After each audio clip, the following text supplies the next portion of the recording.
Welcome KK Java Tutorials. In this video tutorial, I'm going to show you how to make use of kill command in Unix or Linux. So kill command is basically in Linux, we used to kill the process running in the background, right? So let me open the terminal by pressing Ctrl Alt T, and here you can see I have opened the terminal, and here the format of basically kill command is you have to write kill, and then you have some option, and then you have to write something is called PID, nothing but the process ID. So in Linux, all the process which is running in the background has some unique ID that is called PID or process ID. So if you want to kill some process, then you require this ID, and this ID is very unique for any process. Let's say if you kill some process with using the PID, and again you start that process, then PID will get changed, that continuously getting changed, but always that will have the unique ID, right? So let's assume I'm going to open this my browser, Firefox browser. So once I open this browser, that means there must be one or more than one process should have started in the background. Why I'm telling more than one? Because this window browser is itself a process, right? And you have a different tab. So for different tabs, you can have a child process as well, right? So how we can check this process running in the background?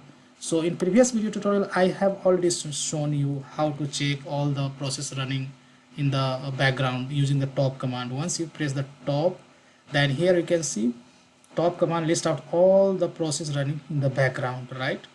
Here you can see all the, and this is nothing but the PID, process ID. If you press I, then this will show you the background basically currently running currently running thread in the background, which is basically taking more and more memory, right? So this is the top is the one of the command, and apart from that you have some more commands. So just I'm pressing Q to come out from this top, and I'm going to clear this out. So here if you know the basically process name, then you can easily get the PID for corresponding process name. So here you can have a command PID of, and let's say I'm writing Firefox, right? Firefox. Then this is showing there are three basically process running for this Firefox, right? So what I said you, there may be a one ID for basically main process, and rest of the ID for the child process, right? So here let me open it again. So what I can do, I can use PS is another command, and here I'm going to write -UX to list out all the running process for currently logged in user. And here you can see this is listing out all the process running for the user KK Java Tutorials. And if I come down, then here you can see there must be a process which is running which is for, okay, so let me again issue this command because some of the things has been cut out.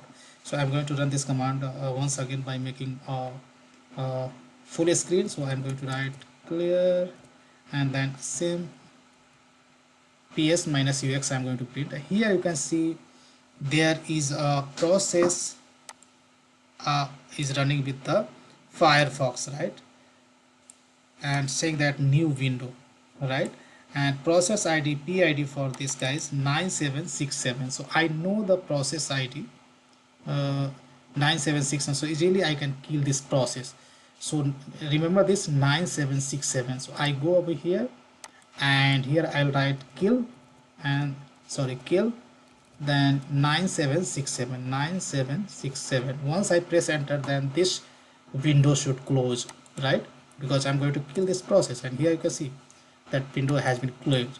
Apart from this format kill and providing the PID, you can have sometimes if you are still not able to kill the process, because sometimes you are trying to kill the basically child process but parent is not killing, right? Or sometimes you are not, even though you know the process PID and still you are not able to kill using this command, then there is just some stronger option, like you can write kill and minus KILL in capital, and there you can specify the PID.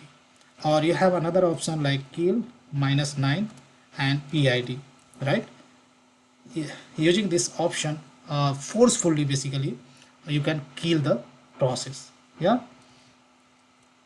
so that's all I wanted to show in this video tutorial, guys. Big thank you for watching this video, and see you there in the next video tutorial.